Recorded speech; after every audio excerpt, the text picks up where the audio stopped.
Okay, so Tuesday, 6th of February 2024. So common sense is subjective. So a month or so ago, I was having a conversation with someone and we're talking about getting something repaired, the car to be exact. And I said, "Oh, I'll pay with credit card.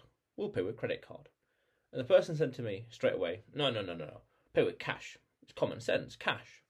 I was like, "Interesting. Well, that's complete opposite conclusions to the same situation." And both of us was thinking in terms of common sense. It just makes sense to pay with credit card. No, it makes sense to pay with cash. In the end, we pay with credit card for reasons that goes beyond this video.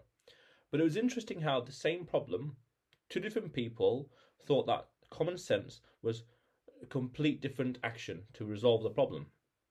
So it got me thinking.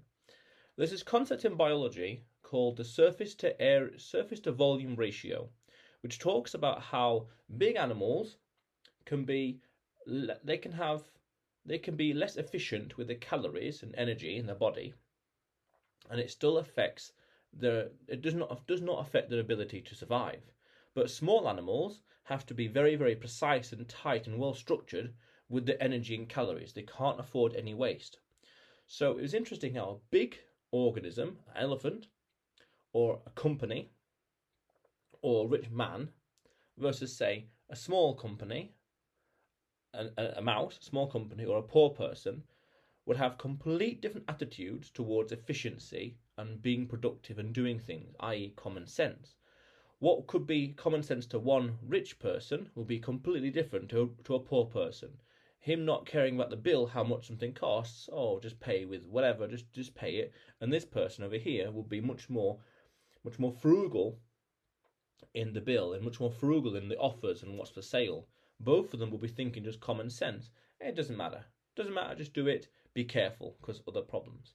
And it's the same with the company and organizations. They can afford certain levels of inefficiency, not bothering, not necessarily being negligent, but not bothering or not worrying as much compared to, say, this small organization where their common sense would say we have to be very, very tight and careful what we buy and spend. Whereas this one over here, not worrying as much. And same with the elephant and the mouse. The elephant can afford a certain level, a certain threshold of wasting calories and energy, and it does not affect its ability to survive or reproduce. Basically, it doesn't kill it. But that same threshold, or that same amount of calories, could be much greater than the total sum of the mouse itself. And that percentage, proportionally speaking, will be exponentially lower on the mouse. So it can't afford. That margin of error is a lot tighter on the mouse, a lot smaller on the mouse than it is on the elephant.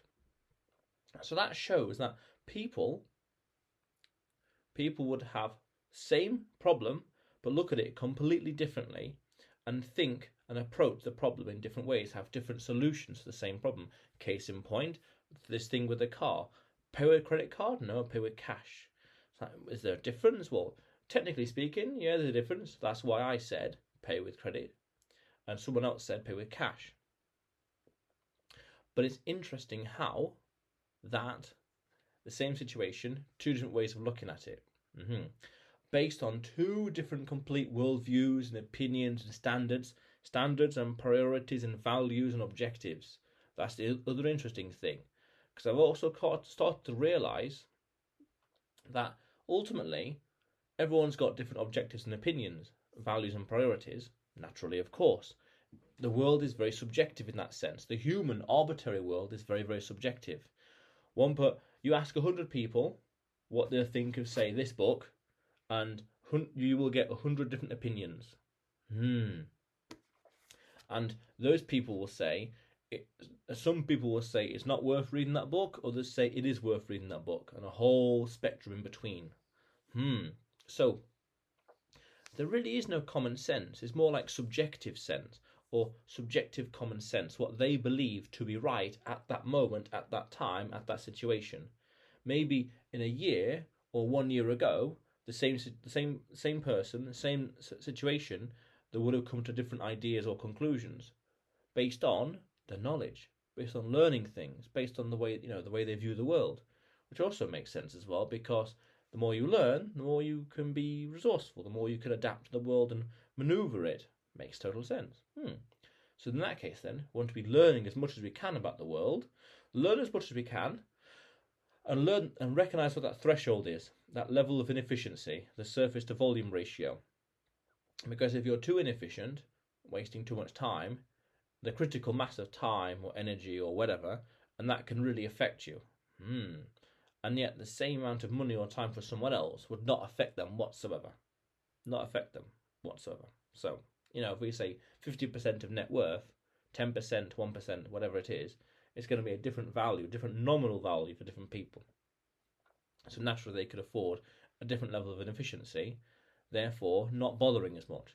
This is why you'd get people who are like not really worrying about the bill. They go into, say, Waitrose, I'll just pay whatever, who cares?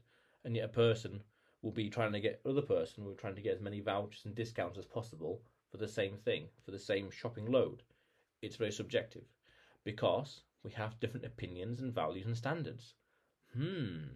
Interesting. So that means then that if you and someone else are doing the same thing, you'll be doing it for different reasons, different end goal. Not to say that neither of them are wrong, but neither of them could necessarily be correct, as in the most efficient thing. Certainly in each other's eyes. They could think, why is he doing that silly thing? Why is he doing that silly thing? He should be doing what I'm doing.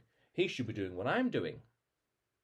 And then I guess when you when you follow the logic and raise the stakes, you could say, well, if the vast majority of people think like this, then that becomes common sense. But if over time, the winds of change, instead, if the vast majority of people think like this, then that becomes common sense.